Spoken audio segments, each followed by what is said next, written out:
ভয়াবহতার শিকার হয়ে জগন্নাথ বিশ্ববিদ্যালয়ের একটি মেয়ে ট্রমার মধ্য দিয়ে জীবন পার করছে। আর ফেসবুকে গুজবের জেরে লালমনিরহাটের হাতীবান্ধা সীমান্তে ভারতীয় কাঁটাতারের কাছে হাজার হাজার হিন্দু সম্প্রদায়ের মানুষ জড়ো হয়েছে। মূলত ছাত্র জনতার গণ অভ্যুত্থানে হাসিনা সরকারের পতনের পর দেশের বিভিন্ন স্থানে ঘটেছে সহিংসতার ঘটনা। আর এটাকে পুঁজি করে ভারতের সামাজিক যোগাযোগ মাধ্যমগুলোয় মিথ্যা প্রচারণা এবং গুজব ছড়ানো হচ্ছে। ভারতীয় আইডি থেকে ছড়ানো হয়েছে এমন ভয়াবহ 10টি গুজব শনাক্ত করেছে রিউমার স্ক্যানার বাংলাদেশ।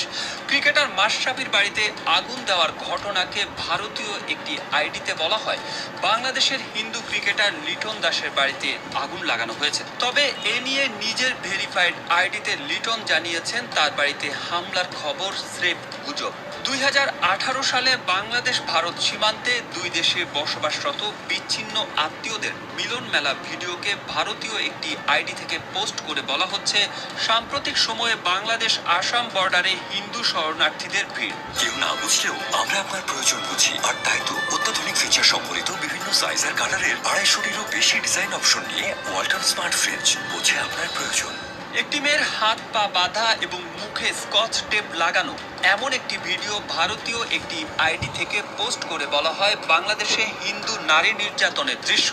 এরপর JNU শর্ট স্টোরিজ নামক একটি পেজে বলা হয় আপনাদের গুজবের কারণে মেয়েটা আজ ট্রমার মধ্য দিয়ে জীবন পার করছে। মেয়েটি জগন্নাথ বিশ্ববিদ্যালয়ের 2021-22 শিক্ষাবর্ষের একজন সাধারণ ছাত্রী। ভিডিওটি কিছুদিন আগে অবন্তিকা আত্মহত্যার প্রতিবাদ স্বরূপ পথনাটকের দৃশ্যপট। কিন্তু কিছু মানুষ ভিডিওটিকে বর্তমান আন্দোলনের সময়কার উল্লেখ সহ মেয়েটিকে ছাত্রলীগের নেত্রী হিসেবে উপস্থাপন করে ছড়িয়ে দেয় ফেসবুকে, যা মুহূর্তে ভাইরাল হয়ে যায়। মেয়েটি এসব দেখে ট্রমার মধ্যে। হিন্দুদের দোকানে আগুন লাগানোর দাবি করে টুইটারে প্রচার করা হচ্ছে ভারতীয় একটি আইডি থেকে, অথচ ভিডিওটি গত 11 জুলাই ঘটা লক্ষ্মীপুরের একটি অগ্নিকাণ্ডের। সাতক্ষীরার রাজপ্রাসাদ রেস্টুরেন্টে আগুন লাগানোর ভিডিওকে ভারতীয় আইডিতে পোস্ট করে সম্প্রতি মন্দিরে আগুন লাগানোর দৃশ্য দাবিতে প্রচার করা হয়েছে। রংপুরে 6 হিন্দু নারীকে ধর্ষণ করে জীবন্ত পুড়িয়ে মারার দাবি করে সম্পূর্ণ ভুয়া একটি গুজব ছড়ানো হয় ভারতীয় আইডি থেকে। প্রকৃতপক্ষে রংপুরে এমন কোনো ঘটনাই ঘটেনি। ঝিনাইদহের আওয়ামী লীগ নেতা শহীদুল ইসলাম হিরণের মৃতদেহের ভিডিওকে ভারতীয় আইডি থেকে প্রচার করা হয়। গুজবে দাবি করা হয় হিন্দু বৃদ্ধকে মেরে ঝুলিয়ে রাখা হয়েছে। চাঁদপুরের ইউনিয়ন পরিষদ চেয়ারম্যান সেলিম খানের মৃতদেহের ভিডিওকে ভারতীয় আইডি থেকে প্রচার করা হয়েছে হিন্দু ব্যক্তিকে পিটিয়ে মারার দাবিতে। 2012 সালে রামু ভায়োলেন্সের বৌদ্ধ মূর্তি ভাঙার ছবিকে ভারতীয় আইডিতে প্রচার করা হয় সাম্প্রতিক ঘটনা বলে।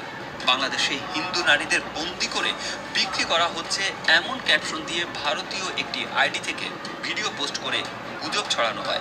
অথচ ভিডিওটি বদরুন্নেসা মহিলা কলেজে ছাত্রলীগের কয়েকজন কর্মীকে বেঁধে